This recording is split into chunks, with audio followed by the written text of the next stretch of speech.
Okay?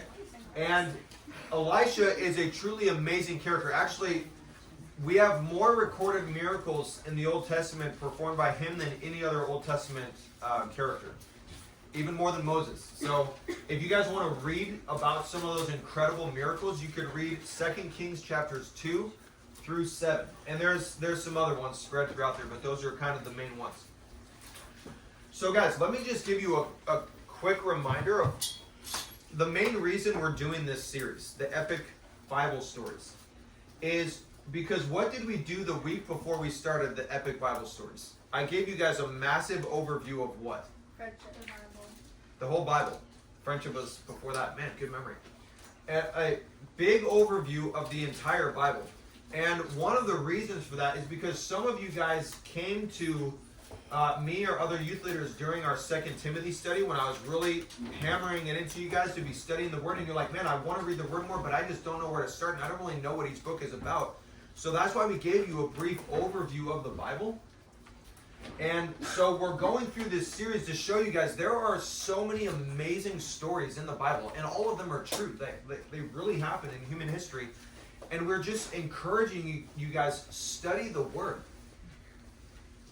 Find a book of the Bible, guys, that you've never read before, and start reading through it. And when you're done with that, find another book of the Bible that you've never read before, and start reading through that. There are so many great stories, great teachings, great lessons, great applications throughout God's Word. So I hope that these stories we've been going through have opened your guys' eyes to be like, wow, there's some like crazy, awesome stories in the Bible. And we've only looked at like 5 of them. Tonight will be our 6th.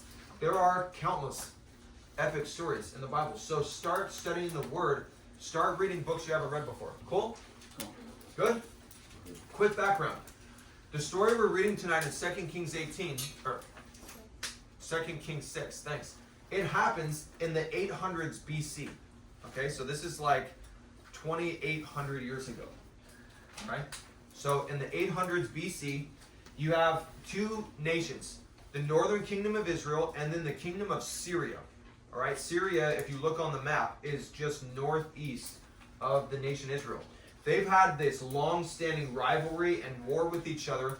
And the current king of Israel, his name is Jehoram. Everyone say Jehoram. Jehoram. And the current king of Syria is Ben-Hadad. Everyone say Ben-Hadad. Ben-Hadad. All right. So that's where we pick it up. And Ben-Hadad, the king of Syria, he's planning another battle against the Israelites. Going to try to sneak attack them. So let's read it. Chapter 6. Verse 8. It's really easy. It's like literally in the passage. Elisha.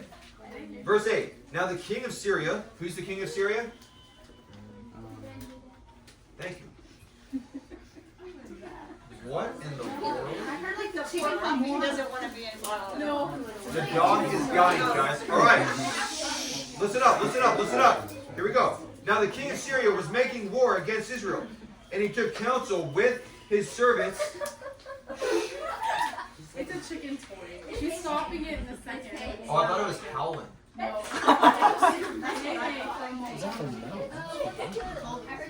All right, that's going to be great for the YouTube video. All right. All right. Ready? Chapter 6, verse 8. Now the king of Syria was making war against Israel, and he took counsel with his servants, saying, my camp will be in such and such a place. And the man of God, this is referring to Elisha, okay? And the man of God sent to the king of Israel, saying, beware that you do not pass this place, for the Syrians are coming down there. Then the king of Israel sent someone to the place of which the man of God had told him. Thus he warned them, and he was watchful there, not just once or twice. So, do you understand what's happening? The king of Syria is making a plan of attack. Hey, we're gonna go by this road, and we're gonna go to like this area of Israel. Well, God speaks to Elisha and tells him that this is going to happen. And so Elisha goes and warns the king of Israel, and so the king of Israel plans accordingly. Pretty crazy, right? Pretty amazing, yeah. I don't have Syrians, I have Armenians. Yeah, it's the same country, same people, just different names. You got the old King Jimmy? Is that the ESV? I don't know. Doesn't matter. All right. Verse 10. No, verse 11. So check it out. Verse 11, it says, "Therefore the heart of the king of Syria was greatly troubled by this thing, and he called his servants and said to them, Will you not show me which of us is for the king of Israel?" So what's he thinking here? Ben-Hadad, the king, is thinking what? That like one of his like servants is on to betray him. Yeah, we got a traitor in our midst. I mean, how the heck else could our enemy know our plans ahead of time and then plan accordingly? There's got to be a traitor in the midst. But his servants are like, no, there's no traitor in our midst. Here's what's really going on. Check it out, verse 12. "And one of his servants said, None, my lord, O king, but Elisha, the prophet who is in Israel, tells the king of Israel the words that you speak in your bedroom." Isn't that crazy? Think about that. It's because you weren't listening. No, I just don't understand. So the servants of Ben-Hadad say, "Hey, listen, there's no traitor amongst us. It's Elisha, that prophet over in the country Israel that we're trying to attack. He goes and warns his king the very words that you're like secretly speaking in your bedroom. He knows what you're saying." And this is before like you could hide a camera in someone's house and record what they're saying. Like he just knows. How? Man, what an amazing relationship with God that Elisha had, where God would just divinely speak to Elisha and tell him the secret plans of this enemy nation, so then he goes and tells the king of Israel, and they plan accordingly. Pretty amazing, right? Pretty epic. And there's a really good point there, guys, and it's that, you can never fight against God or his plan and win. That's how awesome of a God we worship. Our God is more powerful. He's greater than the most powerful rulers on this earth. That should be very encouraging, just to remember that God is on the throne. Amen? Amen. Let's look at a couple verses. I want you guys to turn to Psalm 33. Everyone turn to Psalm 33. We're going to look at just a few examples, a few references having to do with this fact that God is greater than the most powerful kings, rulers in the world, guys. And Gabe, Zach, and God can thwart their plans. He can bring their counsel to nothing. So, Psalm 33, you guys there? Okay. Gabe, read for us, please. Verse 10. There's two good. Which day? Yes, two. Whoever, either one. Okay. Verse 10, right? Yeah. The Lord frustrates the plans of the nations and thwarts all their schemes. Pretty great, right? Anyone's translation say something different? What's yours say, Eric? The Lord brings the counsel of the nations to nothing. He makes the plans of the peoples of no effect. Isn't that awesome? Who else can do that? Only God. And I would encourage you guys on your own time, read the rest of the psalm, because it just goes on to explain more amazing things. But just look at verse 11. It says, "The counsel of the Lord stands forever."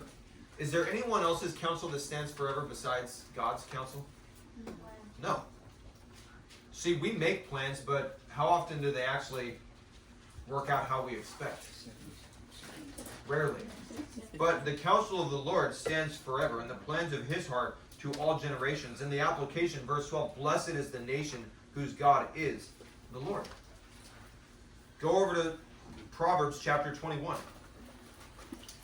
Just to the right of Psalms. Proverbs 21, and let's look at this verse.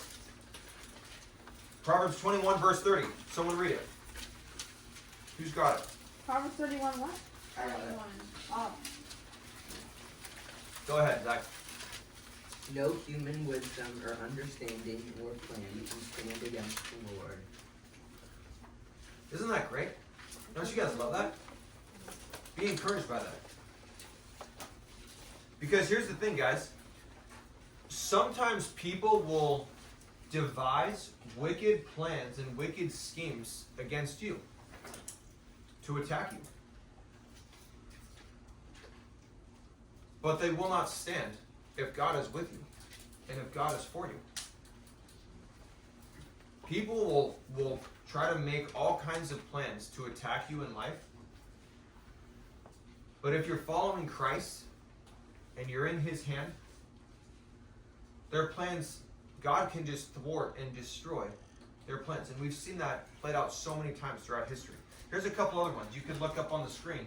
Lamentations, chapter 3, verse 37. I love this question. It asks, Who is he who speaks and it comes to pass when the Lord has not commanded it? You understand what he's saying there?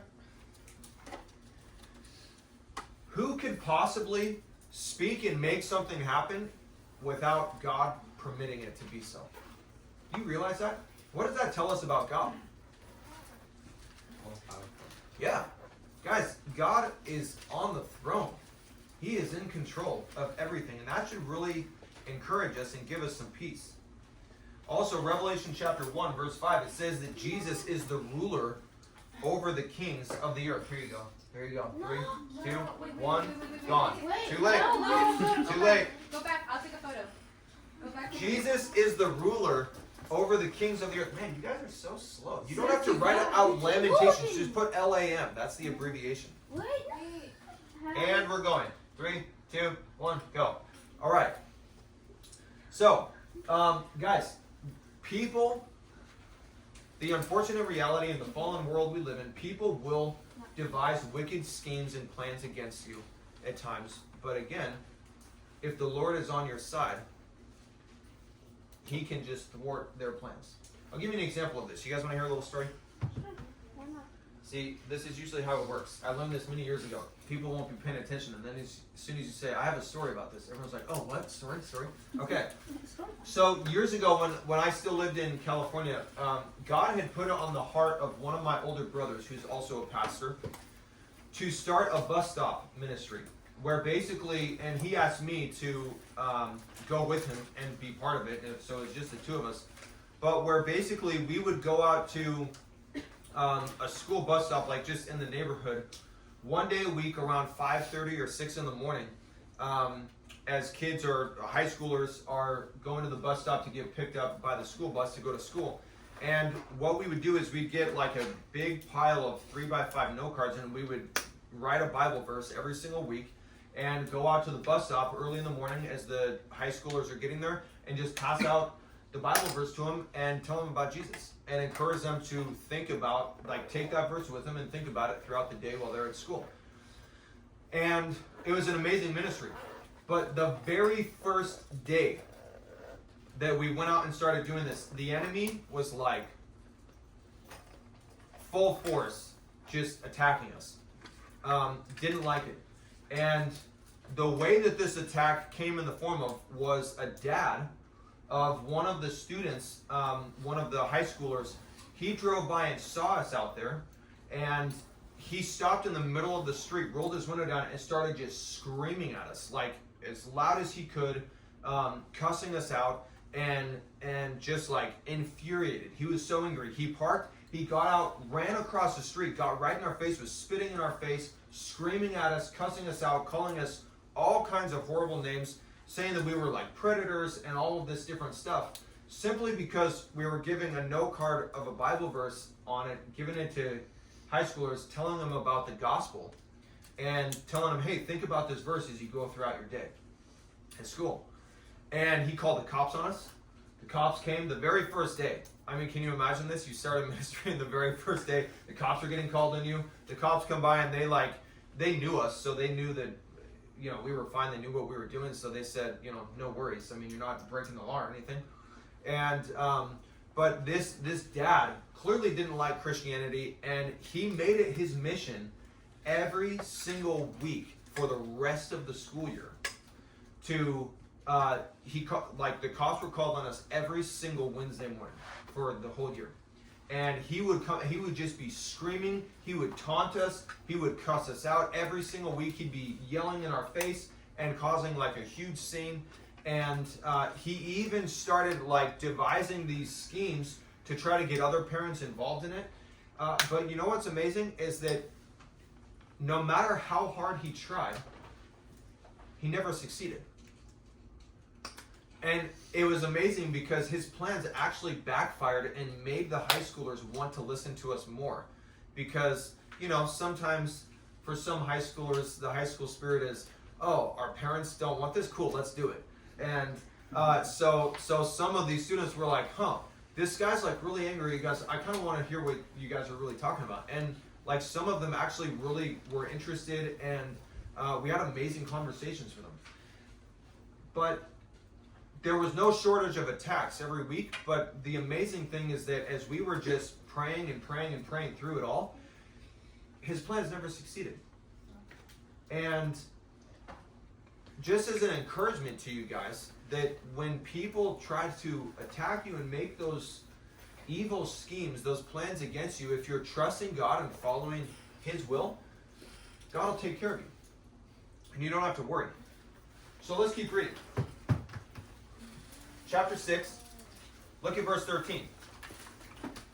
So remember, Ben-Hadad, the king of Syria, his servants say, no, it's Elisha. It's his fault. And so he says, verse 13, go and see where he is, that I may send and get him. So he just wants to capture him. And it was told him, saying, surely he is in Dothan. Dothan was a town in Israel. Verse 14, then he sent horses and chariots and a great army there, and they came by night and surrounded the city. And when the servant of the man of God, this is Elisha, so Elisha's disciple, when he arose early and went out, there was an army surrounding the city with horses and chariots, and the servant said to him, alas, my master, what shall we do? What would you guys, how would you be feeling if you're Elisha's disciple? You're in the city, it's surrounded by a massive army, there's no way of escape, and they're coming for you. You'd be scared? Yeah, how would you guys be feeling? Frightened? I mean, we could sympathize with this guy, with his fear, right? Because we've been in far less perilous situations in life, and we've been afraid, right? You guys ever been afraid? Don't lie. Okay? So, question for you guys. What do you do when you're afraid? Not what should you do. And you don't need to answer aloud, but I want you to think of what do you personally do when you're afraid? Where do you turn? Think about that tonight. Let's look at what Elisha does. Look at what he counsels his servant. Verse 16, so Elisha answered, do not fear. Pause. Do not fear. Do not fear. What the heck are you talking about, Elisha? This is the perfect time to fear, right? I mean, this is insane. We're surrounded. This whole army is here. They're here to kill us. What do you mean, don't fear? Why not? Why not fear? Yeah. Where's that from? Somewhere. Here's why you shouldn't fear. Look at the rest of what he says. Verse 16. So Elisha said, do not fear, for those who are with us are more than those who are with them. Guys, if you got your Bible tonight, that should be a verse you highlight and underline. Do not fear, for those who are with us are more than those who are with them. Wait a second. Was that true? Were there more with them physically? No. Aha. See, where was the servant's focus? The physical. He's only seeing what's physically around him. His focus is on the circumstances, right? It's on people, it's on the enemy. And from that perspective, did things look pretty bleak? Yes. Yeah, for sure. Now, why? Everyone look back at the verse 16. Why does Elisha tell him not to fear? The first instinct is to be afraid. Okay, but what's the reason he gives? Why does he say do not fear? For what? For there are more on our side than on theirs. Yeah. What's Elisha focused on? Spiritual. And specifically on who? God, right? Where is Elisha drawing his servant's attention back to? Back to God. And guys, listen, please don't miss this. That's what we have to do every time that we are afraid. You guys ever get afraid anymore? Every time we are afraid, that's what we need to do. Put our eyes back on the Lord. Here's a couple of verses for you. Look at Psalm 56, verse 3. I love this. David said, when I am afraid, I will trust in you. Guys, memorize that verse. It's so short, so simple, but so powerful. Was David a mighty man? Yeah. I mean, he was one of the epic Bible stories we read, right? A few weeks ago. Was he also afraid at times in his life? As mighty of a man as he was? Yeah. And I love the solution he gives. Lord, when I am afraid, I will trust in you. Where is he putting his focus? Back on the Lord. And then in Psalm 61, he says this, from the ends of the earth, I will cry to you when my heart is overwhelmed. Lead me to the rock that is higher than I. Isn't that such a great prayer? Man, when my heart is overwhelmed, I need to be led somewhere higher up for safety than me. And that's to the rock. What rock do you think he's speaking of? So back to my question from a couple minutes ago, guys. How could Elisha say, do not fear? It's about perspective, right? See, the servant, he was just viewing things horizontally. You guys with me? The servant was just viewing things horizontally. Elisha was viewing things how? Vertically. His eyes were on the Lord. There's an old saying. It's up on the screen if you need it. When the outlook is bleak, try the uplook. The idea is, look, the outlook is I'm looking out and seeing the circumstances, right? When it looks bleak, in other words, it looks bad, things are not looking good. Does that make sense? When the outlook is bleak, the idea is you need to look up to the Lord. That's where your focus needs to be. And obviously our focus should always be there, right? But when things are looking bleak, when things are looking troublesome, what we need to do, guys, is look up to the Lord. Amen? Amen. So, question for you guys. What does Elisha mean when he says there's more with us than there are with them? Yeah. Well, should we just read it and find out? Check this out. This is the coolest verse in the whole story. Verse 17. And Elisha prayed. What did Elisha do? Good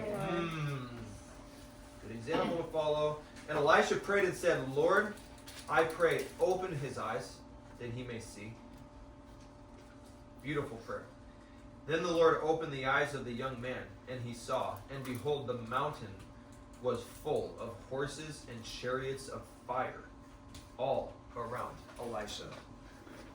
Isn't that so awesome? Oh my gosh, such an epic story. You guys are all so lame. How are you guys not just like, are you just all so dumbfounded that you just can't speak? This is so awesome.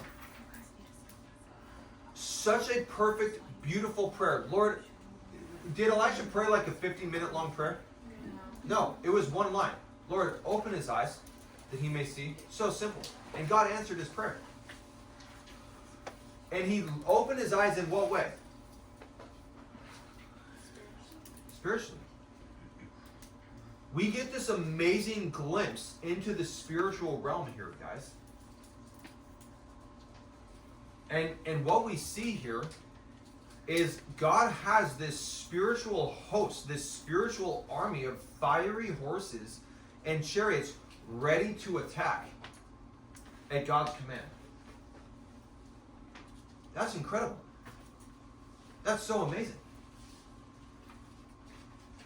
Can you imagine seeing that, witnessing that? what that must have looked like. Just the mountain is just full. Like you have this valley, right? You have this city where Elisha and his servant are. You have this valley with this massive army surrounding the city, and then in the mountains around, you just have these fiery horses and chariots, flaming, just ready to go and attack this army. What do they have to be afraid of?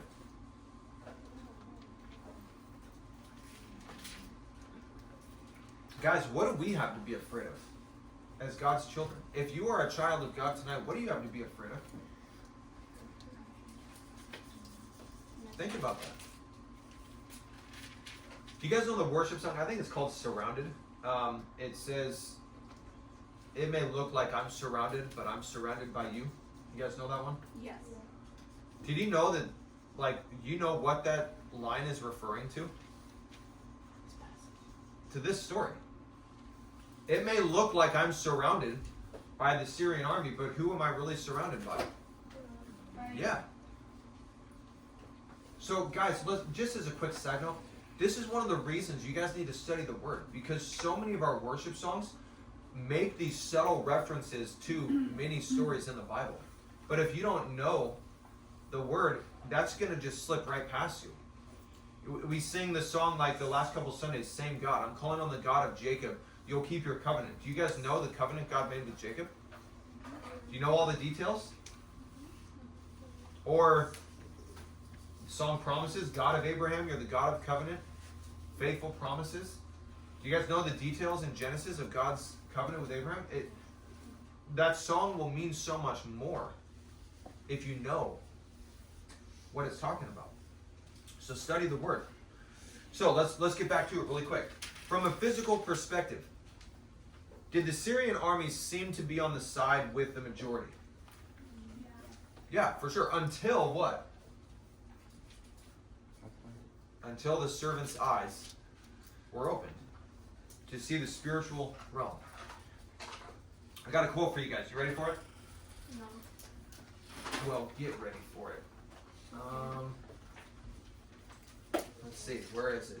Here it is. John Knox. You gotta love the epic beard. He was a Scottish preacher from the 1500s. And he said this: the man who stands with God is always in the majority. The man who stands with God is always in the majority. You know what that means? If you're standing with God, you might be going up against 10,000 enemies and you're all alone. But if God is with you, you're on the winning side. You have more than those 10,000 because of how great God is. If God is on your side, then it doesn't matter how many you're up against, you have the majority. You have the greater power. We're going to come back to this in a few minutes, but I just want to, let's read the rest of the story, okay? You guys with me? Yeah. All right. Let's skip down to verse, where are we at, 18? Is that where we're at? Okay. So we got this major plot twist. You guys ready for this? Verse 18, so when the Syrians came down to Elisha, Elisha prayed to the Lord and said, strike this people, I pray, with what? Blindness.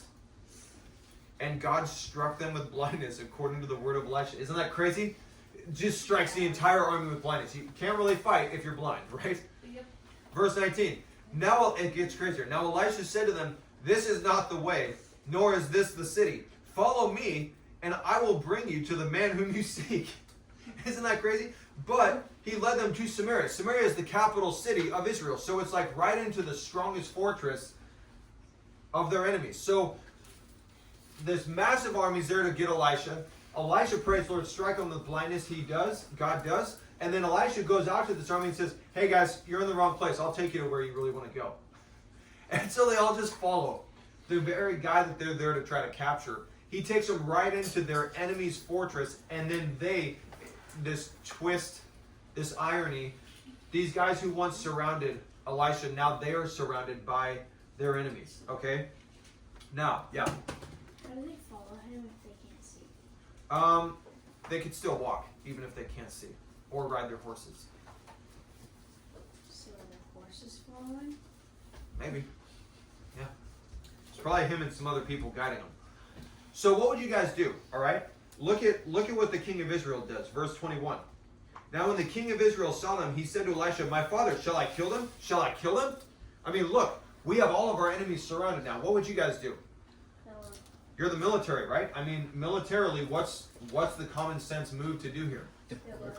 Either attack and kill your enemies so they don't kill you, or take them captive. They're stuck. They're trapped. Well, we have another plot twist. Look at what happens. Verses 22 and 23, it says, "And Elisha answered, 'You shall not kill them. Would you kill those whom you have taken captive with your sword and your bow? Set food and water before them, that they may eat and drink and do what?'" Go to their master. Wait a second. What? Do what? Go to their master. In other words, you're just going to let them go.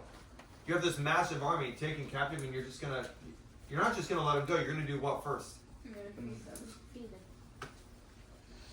Feed them. And then it says, verse 23, "Then he prepared a great feast for them, and after they ate and drank, he sent them away, and they went to their master." But check out the result. "So the bands of Syrian raiders came no more into the land of Israel." You know what's amazing, guys? That's definitely not usually the ideal thing to do in the military, but this time, you know what the plan is? Let's kill them with kindness. Let's feed and give water to our enemies, and then let's just let them go. And you know the effect it has on these Syrian raiders, these soldiers? What did they choose to never do again? They choose to never attack the Israelites again. I wonder if they were just like, the Bible talks a lot about treating your enemies well and the effect that can have. Yeah. So I have kind of a two-part question. So Yeah. the first part is, did they know that they were like surrounded and captivated because they were blind? Did they like? Yeah, know so Elisha had prays, that open done? their eyes, and then their blindness was taken away, and they saw that they were surrounded. Okay, so they were unblinded. Yeah. That takes away my second. Yeah, it question. says it in verse 20? 21? Yes. Doesn't it like feeding your enemies? Isn't that kind of what Jesus said to like treat your enemies like Mm-hmm. better? Yeah. So what's a good lesson there for us, guys? A little application. The people that are really hard for you to tolerate and be kind to, is anyone coming to your mind? Yeah. Don't say it out loud. But those people in your life that are just really hard for you to be kind to love, what do you need to do? Feed them. To love them. Like Jesus. Yeah. And feed them. Sure. Give them a pub sub. Proverbs 25:22. Yeah. For so you will heap coals of fire on their head. Mm-hmm. The Lord will reward you. Yeah. So in case you're thinking, wait, we're supposed to burn their heads? No. We'll get into that another time. All right. So let's go back for a minute to I guess I should. Elisha's faith. Okay? Guys, Elisha, he's confident here. When his servant comes in, he's like, man, what the heck are we going to do? We're surrounded. Elisha's confident. He's not afraid in the face of such a great threat because, listen, guys, he's viewing the circumstances, he's viewing his enemies, he's viewing the threat through the lens of what? I've been telling you this a lot the last month. Through the lens of how much bigger God is. Okay? So in case you haven't gotten that ingrained in your mind yet in the last month, here it is again for you guys. That's not it. It's right here. Something I've told you guys a lot in the last month when we studied Gideon, when we studied David killing Goliath, when we studied Elijah, and now Elisha, guys, view your enemies, view your obstacles through the lens of how much bigger God is. When you do,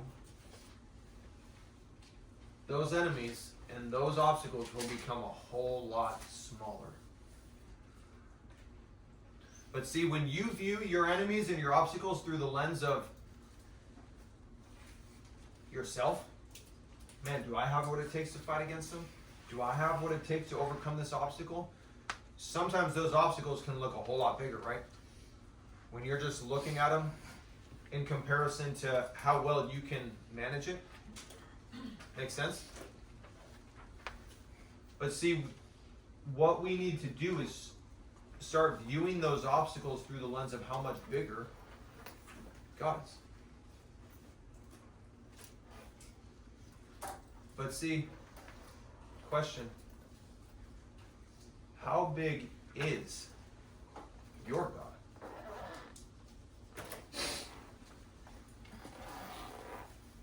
Truly. How big is your God? See, if we're all worshiping the same God, the God of the Bible, He's enormous, He's huge, He's all powerful, but do you recognize that? How big is He, or rather, here's a better question, guys. How big is your vision of Him? Guys, if you have a small view of God, then your problems, your obstacles are going to look a lot bigger compared to your small God. And they're going to outshine your view of God. Does that make sense? So what's the solution?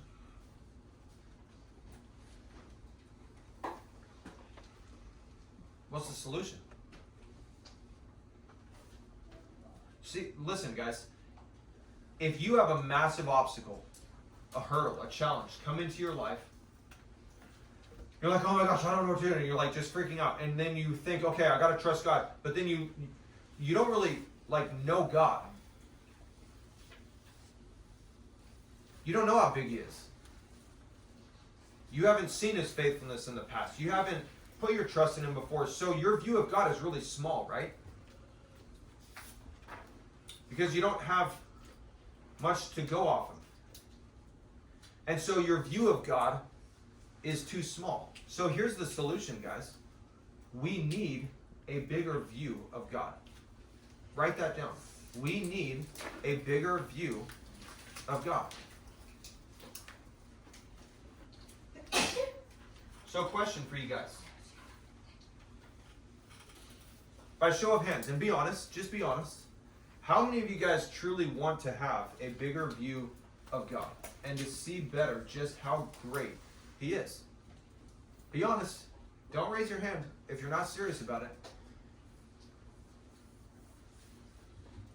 Do you know what the key is to getting a bigger view of God?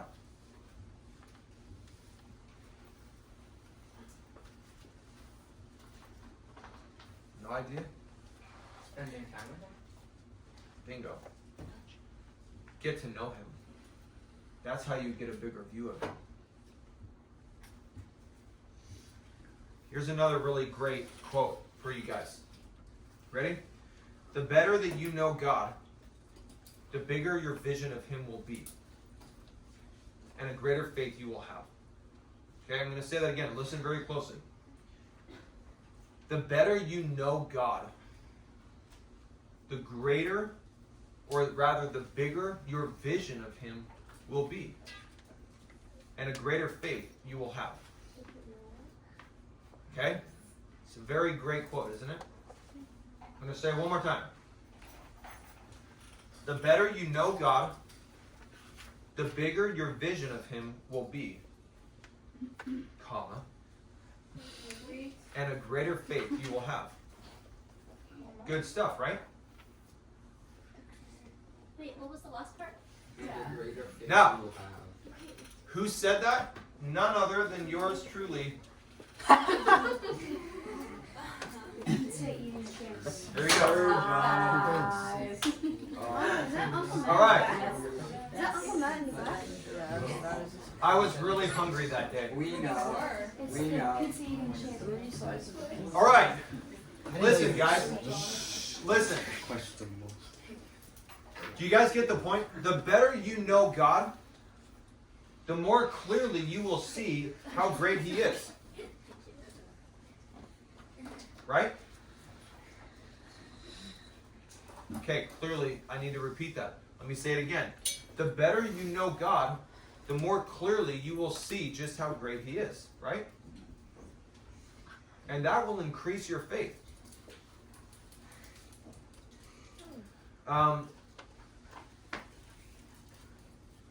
It's literally right there. Yeah, but he said another time.